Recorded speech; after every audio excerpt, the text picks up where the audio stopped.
positive, but I don't know if I've ever rerouted that hard in all of the flights that I've taken to go Gulf of Mexico style. I will say, Adam, if we take a map, you know, there's some that allege the world is round, but if you take that map of what the circle should be and you just flatten that out, what if you had a direct straight line from Charlotte to Dallas? It just looked like you were going curved because you were under the assumption that the Earth is round. Rob, I love it when you're on point early. Because you know why? Why? Because it feels right. It feels right. Legendary.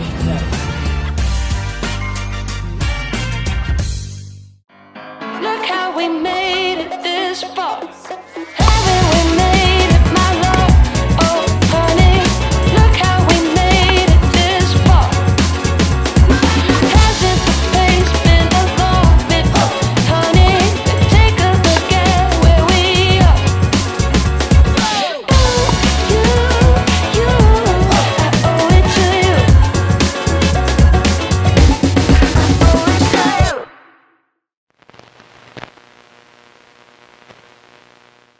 Adam, when people say we can't do this every week, they're wrong. We just make it happen. We make time. And I love how you're saying, do I look good? How do I look? Do I look nice? You look fantastic. You look fantastic. It's that hotel room light. You never exactly know. You know what I'm saying? Honestly, so, I don't think there hasn't been a time when I've seen you and been like, oh man, he just doesn't look good. You always look good. It's just different levels and varying degrees of good. Yes. So, I appreciate that, Robert. Are you in Florida? I am in Florida. Yep. Okay, so you're home. I'm home. I saw you on the socials, Robert. You went to a little Georgia game, didn't you? I sure did. Yeah, it was fun. Molly and I went to the Georgia-Florida game. Some people say the Florida-Georgia game. It's not. It's the Georgia-Florida game. But had a blast. We went to a little tailgate. This is the first time I've been to a college football game in a minute. And Jacksonville is always pretty wild. There's a lot of videos out there of just, I don't know if you've seen it, like police just throwing haymakers in the crowd against like fans and stuff. Like there's a lot of controversy actually. Like the mayor had to put out a statement of it's some gnarly stuff. And I think the police officers are suspended at this point, but like it's wild videos, like just guys just like policemen just punching people. So always a good time. The football fights for some reason show up on my feed, like the NFL fights, and I know the SEC is a similar situation. So, you got to keep those people in line, Rob. If you got to deck them, you got to do your thing. As a police officer, you got to do it. Adam, when you start drinking at 7 a.m. and you don't lay off until the game starts, and you're playing in a stadium that sells a lot of alcohol, things are going to happen. Things are going to happen. So the old 7 a.m. start. Can't say I've done that in a while or ever. But that's a full day. You gotta that's what these people do at these tailgates. I mean, they start at like breakfast and they don't stop. And then game time comes, and like I saw another fan mooning, like a Florida fan mooning a Georgia fan, and then like slapped his ass and then tried to give the guy a high five. There's some weird stuff going on out there. Yeah, for sure. And that's the thing is, like I said, you need like right around noon, just throw in like 3 pounds of ribs or 3 pounds of brisket. Sometimes have a Coke Zero. Have a Coke Zero. Yeah, because sometimes when you start at 7 a.m., you forget to eat, and that is the worst thing possible. That is absolutely correct. Your ratio of food to alcohol has to be on point, and if it's not, you're in trouble. You are in trouble. Well, Robert, I am in Dallas. I'm doing a little commentary for the Worlds this week, and I had a big struggle last night. So the old thunderstorms wreaked some havoc. So I was in Charlotte, and we had to dip down and fly across the Gulf of Mexico. Stop it. Yes, across the Gulf of Mexico, and then come back up through Houston straight up to Dallas because of the thunderstorm situation. So it's a wild route. It is a wild route. I mean, I guess I mean, I made it here last night, so that is a positive. But I don't know if I've ever rerouted that hard in all of the flights that I've taken to go Gulf of Mexico style. But here we are. I will say, Adam, if we take a map, there's some that allege the world is round, but if you Right. take that map of what the circle should be and you just flatten that out, what if you had a direct straight line from Charlotte to Dallas? It just looked like you were going curved because you were under the assumption that the Earth is round. I just love This it when is you're just on, Rob. I love it when you're on point early. It's just an absolute guys. Just to be clear, I do not think the Earth is flat. I just thought it would be it would be fun to get Adam's reaction, and he was a little stunned. So I liked it. I was shocked and awed. You just had when you flattened it down on the table, you got me there. You got me. Well, Adam, we're not here for a long time today. We're here for a good time. We have a little bit of more of a compact episode. MLP playoffs just happened. What I'll say right out of the gate, what I do love about it is the 2 out of 3 aspect. Man, it's so much. It feels like it builds tension more. Like you have something to look forward to the next day, knowing that somebody's down 0-1. I love the 2 out of 3. I think maybe it would be cool in the regular season too. I don't know, but I love 2 out of 3. Big time. I'm completely with you. I think to see some of the strategery changes and the mixing and matching, and a couple teams that were not favored on paper snuck out that first one and put some real palpable pressure on their opponents, and you can see it in the play. I always like seeing tightness in the play, whatever that may be, and I like to see the different players default when they go tight. Some players speed up every single ball. Some players are terrified to do anything and are just, like bunting third shots in mid-court play and dinks back into play. So when you see that real tightness, that is something that I really enjoy. And I agree completely. The 2 out of 3 series made it much more dynamic. And let's just be clear, MLP has had some hits and misses in terms of crowd involvement and how intense the atmosphere was. This was a good one, and I just wish we could have that intensity every time. I don't know if you know this, but I haven't checked a bag since probably 2005. So I'm going on 20 years of no check bags. I only carry on, and what's made that really easy for me over the past couple years are Selkirk backpacks. Because little do people know, you get a personal item and a carry-on most carriers, and both items are big backpacks. I carry them on. I fill both of them to the brim, and they both count as carry-on. So I don't have to check a bag. It's important. No, I'm right there with you. And that's the big boy. And I am past my playing days. So I do one big boy and one little smaller fella here that I can take with me from the hotel to the venue every single day. Leave the big boy there. Don't check bags. Get yourself some Selkirk gear. Small, medium, big. You need it. I don't have the small. I need the small. Somebody send me the small. Big, yeah, you're right, because I could put my little laptop and I don't have to take the big one. It's important. Selkirk, send me a small. I'll buy it. What's that? Was that James Ignatowich calling you? Oh, that's funny. Should I? Let's do this real quick. Hold on. I mean, just do it. Just do it. James. Just to be clear, you're on the podcast right now. Because Adam and I are recording, and we're still recording, and now you're on the podcast. Say hello, world.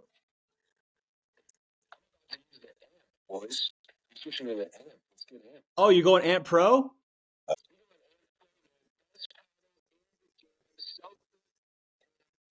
Wow, that's a good plug. This was not scripted. That was a great plug, James. You're on speaker. Yes, the podcast can hear you. You're going Amp Pro. You heard it here first.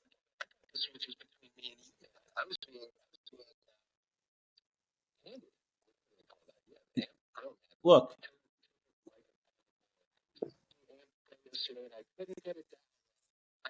Were you just not? Were you just weren't missing? Were you?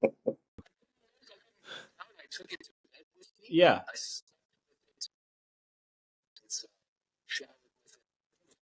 So that's your weapon of choice this week at Worlds, yeah?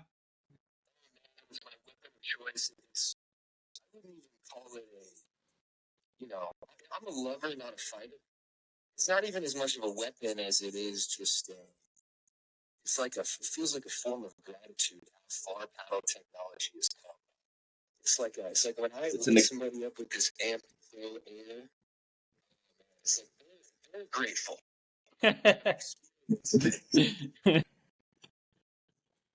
Yeah.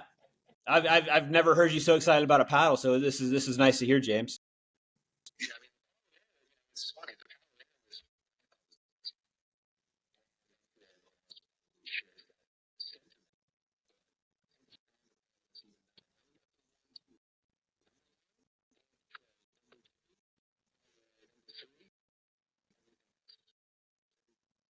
Wow.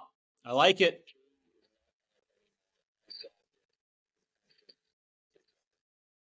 What cemented it for you?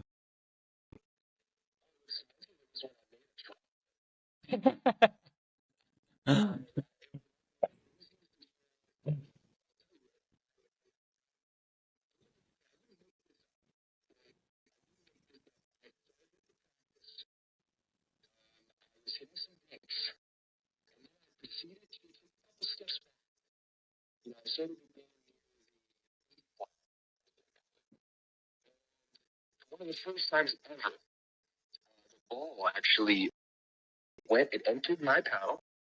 I was standing at the baseline, and off of my paddle, it dropped into the kitchen. Over the net. Other side, the other kitchen, not my kitchen. Oh, not your own. Okay, that's improvement. Yeah. And then I was able to actually come forward and engage in that painful alley. So that kind of locked it in for me. Got it. Didn't take much. Just took a drop. Well, it is a lot. Sorry, that felt disrespectful to say it wasn't a lot. Not everybody has your talent. I'm not here just trying to make it work. I like it. I like it. I'm excited to see what you do with it this week. I think you're going to absolutely crush it. What are you excited about this week, James? Rob, come on. I love it. Okay, bye, James. Okay, well, there you go. There you have it. That was random. So, yes, very random. He said, absolutely fantastic, Robert. Yeah, it's good timing. Thanks, James. Yeah, that was not intentional. That was really random. And great recognition by you to instantly let him know that he is on the podcast, because you never quite know what might come out of James's mouth. So that was a smart move. We got very lucky with him not opening up with something insane. So, very much like our friend Greg Dow, you never quite know what's going to be said, which is fun. It is fun. It does make it fun, but dangerous if you don't know you're on a podcast. So dangerous. Here we are. Yeah, that's so impeccable timing. So what? Okay, we were talking 2 out of 3. You said you agreed, you like it. What else? I would probably say, okay, so the thing that I would maybe only change is that, so if you are the higher seed, you get to pick all 4 of the options. The react to mixed, the react to the dream breaker, the side, and also the serve or return. And what I would do is actually alternate that. So if you're the top seed, you get it the first time, the other team gets it the second, and then if there's a game 3, you get it back. And that's not exactly what happened at MLP. Is I believe that the top seed got it 2 times in a row, and then the third time for that deciding match, the underdog team, it was just like a regular coin flip, basically. Got it. I think that I mean that's nitpicking. I thought the format was fantastic, but that was probably the only thing that I saw that maybe I was like, that could change. But otherwise, it was great drama, great adjustments, and really good atmosphere too. So I don't think you can really ask for much more. So where do we stand now with let's start with Challenger, because that's you guys. Right. Not for long though, right? So start with you guys. Do you guys get to select, or the other you don't select? Chicago Slice is the number one seed, so they get to select, and then we get who they don't want. So the options right now are the Miami Pickleball Club, who beat the Frisco Pandas. One match, they beat them in 2 straight matches. One match did go to a Dream Breaker, though. And then a real battle between the Bouncers and the Las Vegas Night Owls that the Atlanta Bouncers won. So I am going to guess that it's very close, and I think it's the same situation in Premier for who you pick to play, and I think that selection has to happen very soon, in the next day or two. I would expect the Slice to pick the Atlanta Bouncers, and then we will play the Miami Pickleball Club. That's my guess. And then in Premier, the Fives will have the option to pick, and they will pick between the Texas Rangers and Dallas. So I think that is also a very tight one as well, and I could see it going either way, and there's some merits for all of it, really. Who do you think the Fives will pick? Oh, goodness gracious. I think the Fives will pick the Dallas Flash, which is Tyra, Augie, and the Johnson siblings. I think a really hot Texas Rangers with a healthy Christian Alshon. Pair him with QD Kwang Duong, Edo Wright, and Tina Pisnik, who played fantastic. An aggressive Tina Pisnik who really stepped up her speed ups and didn't just fall into that supporting role in the matches.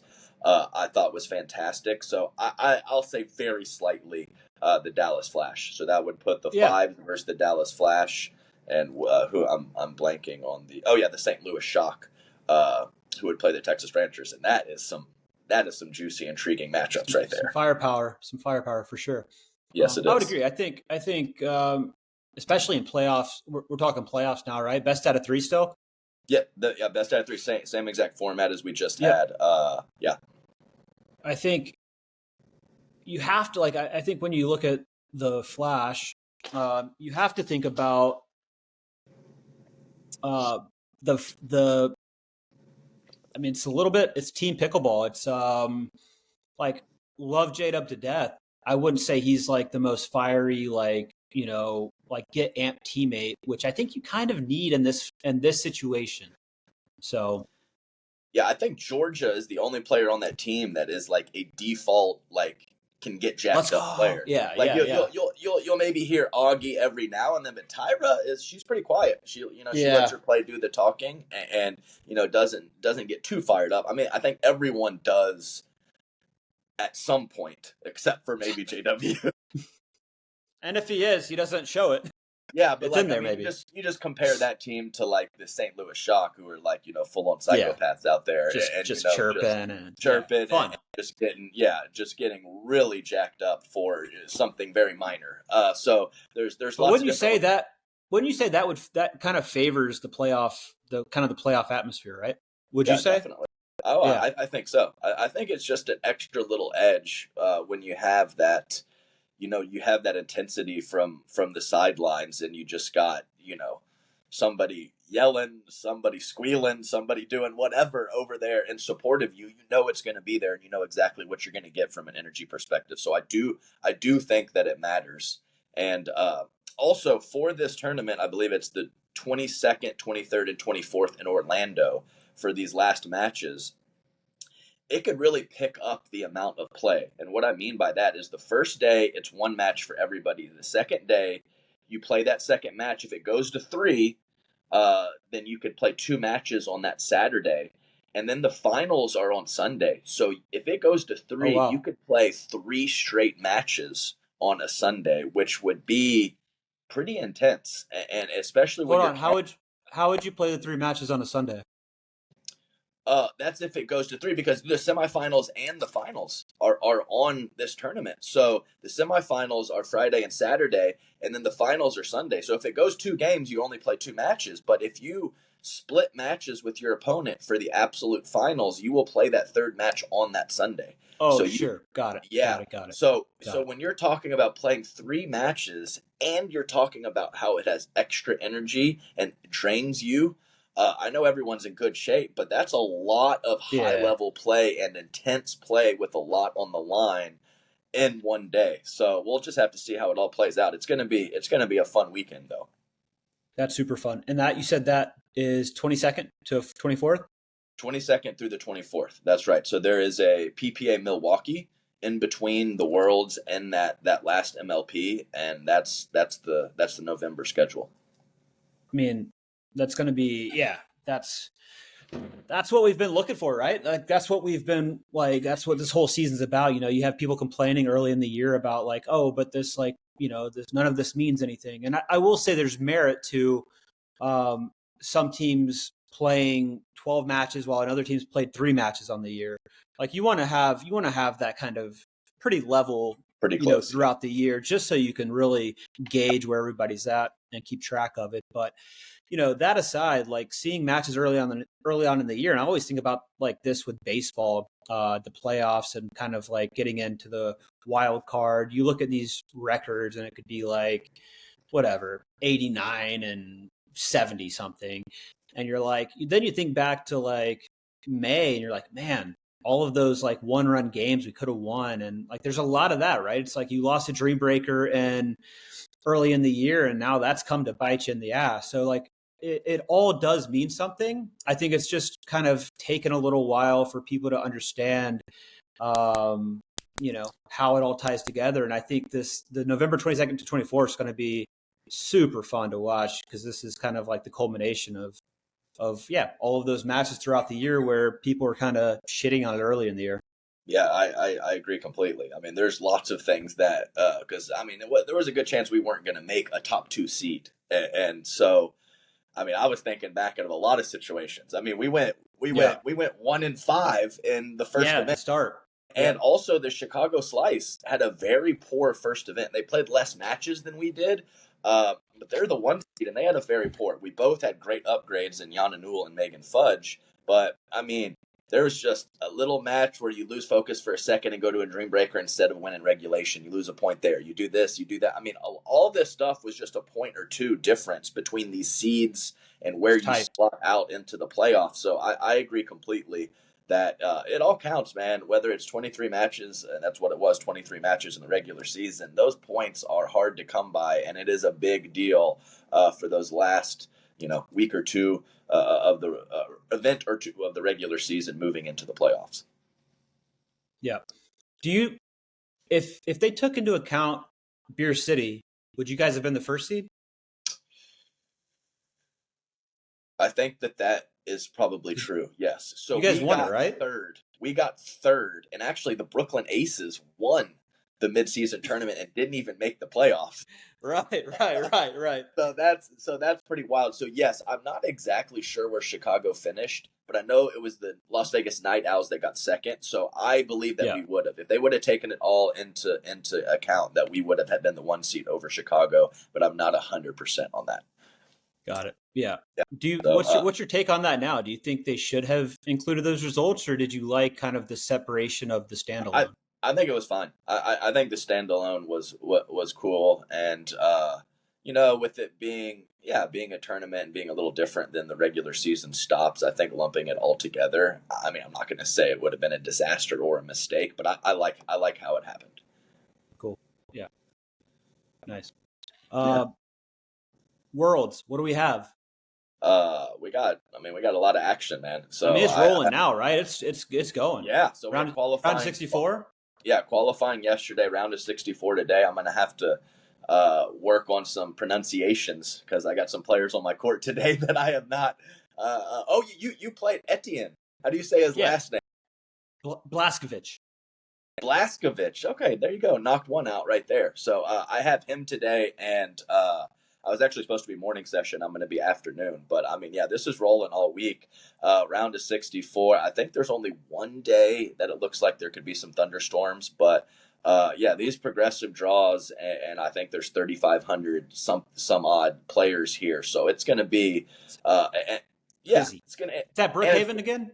Yeah, it's the second year. So this is the first year that it's Worlds. It's kind of titled differently, but of course, when you're using a venue for a tournament that big, I think each year there's going to be some improvements and it's going to be a little bit better. So I'm excited to get up there and kind of roam around, talk to some people, get the vibe of everything, and have a good week.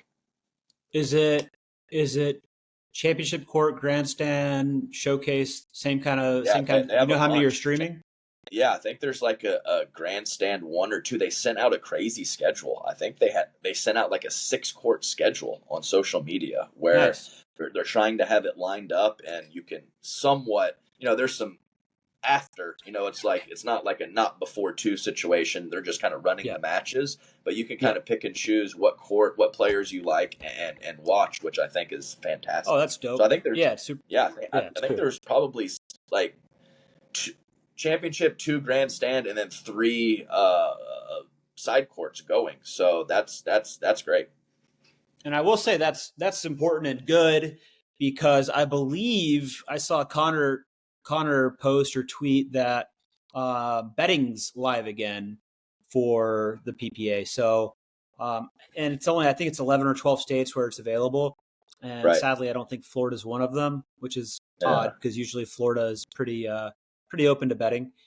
Johnny Goldberg's going to fly somewhere so that he can put some bets somewhere. 100%.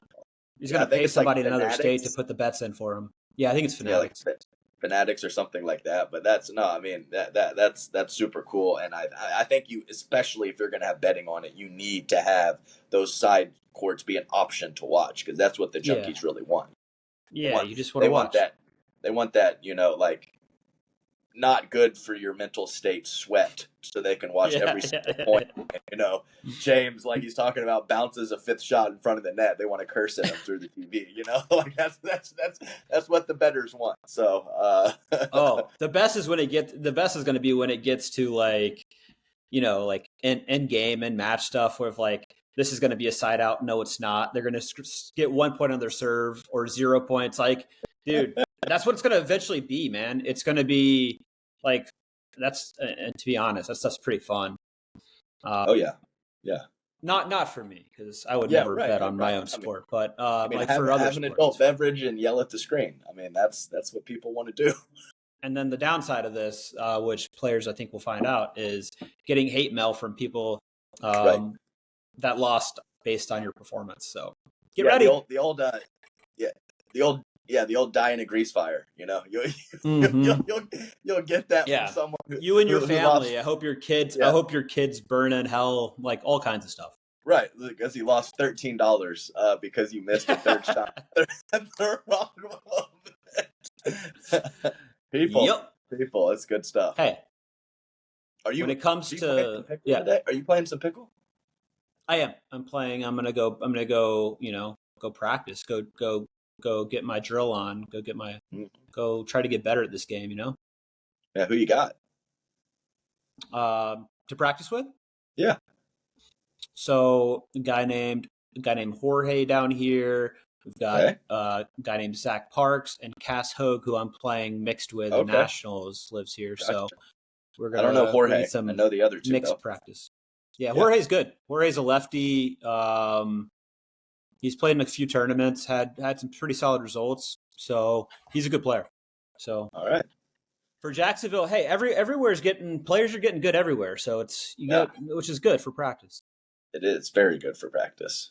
I agree. I've seen that at multiple stops. Just maybe not pro level, even though I know a couple of that you are playing with are pro level. Even just that little under grouping where it's worth it to go get some touches with them and play and get the good exercise and the quality points. It's there in a lot of places. It wasn't 2 years ago. So that's fantastic. Adam, to wrap this up with a tip, this is something I do and haven't done enough. I named this last year in Atlanta at the APP because it's a strategy I took on and it worked pretty well. This is when I was moving better. Unfortunately, I feel like now, like I'm kind of forced to, and I don't even realize it because I've adjusted my with my physical health and my knee and stuff like that. I've subconsciously very much adjusted to having to support it, if that makes sense. Yep. Like I'm not able to be super free on it and like drive and crash and be like incredibly aggressive and agile and mobile. So I've had to adjust a little bit and slow the game down, which in mix you have to be a very aggressive player. Like all of the teams that you see have super success are when you have guys that are very aggressive and can take a lot of court and can put a ton of pressure on the other side. So tip of the day is something I like to call blitzing. And what blitzing means is, let's say I'm serving in mixed. I serve a little bit bigger. Let's say I'm serving to the female. Serve a little bit bigger than I normally would. I get a third shot drive. I drive that third. The volley comes back kind of weak midcourt. I drive that fifth at the female again. Another volley comes. It's like, at the kitchen line. I should probably just hit like at a pretty aggressive dink or, ball in the kitchen. But no, you don't. You take a ninth shot, seventh shot, ninth shot, drive at the female, just kind of abbreviated backswing. And this is the blitz. You just put relentless pressure and you attack every single ball to the lady on the other side. And blitzing, I mean, it puts enormous pressure on her. And the guy feels like he needs to help out. It opens up some stuff behind the guy. This is blitzing at him. And it's a strategy that's not used enough. Especially for like the guys that are super mobile. Drive again, and drive again, and close, and drive again, and close, and put a volley away. Okay, the blitz. That's the blitz. Okay. So that's what I'm going to do today. It's basically once you get past this third, fifth, and even if they put a ball that's a little bit lower or not in the perfect situation, you just pull back a little bit on the backswing and you still go with pace instead of just dropping that ball and get into the structured pattern. So I mean, it's been a while since I've played some mixed doubles at a high level, but hey, let's go, baby, let's do it. Go try it. So, everybody out there, go try it. Yeah, adjust your swing a little bit. Don't just pull back and feel like, oh, that's a little below my waist. I'm gonna drop this in the kitchen and we'll start thinking. No. The closer you move to the net, the shorter your swing needs to be. Absolutely. Blitz. Do it today, Blitz. Robert. That's what I'm gonna go do. Okay, adios. Good luck at Worlds. Have fun, Adam. All right, we'll have the recap Till next time. Next week.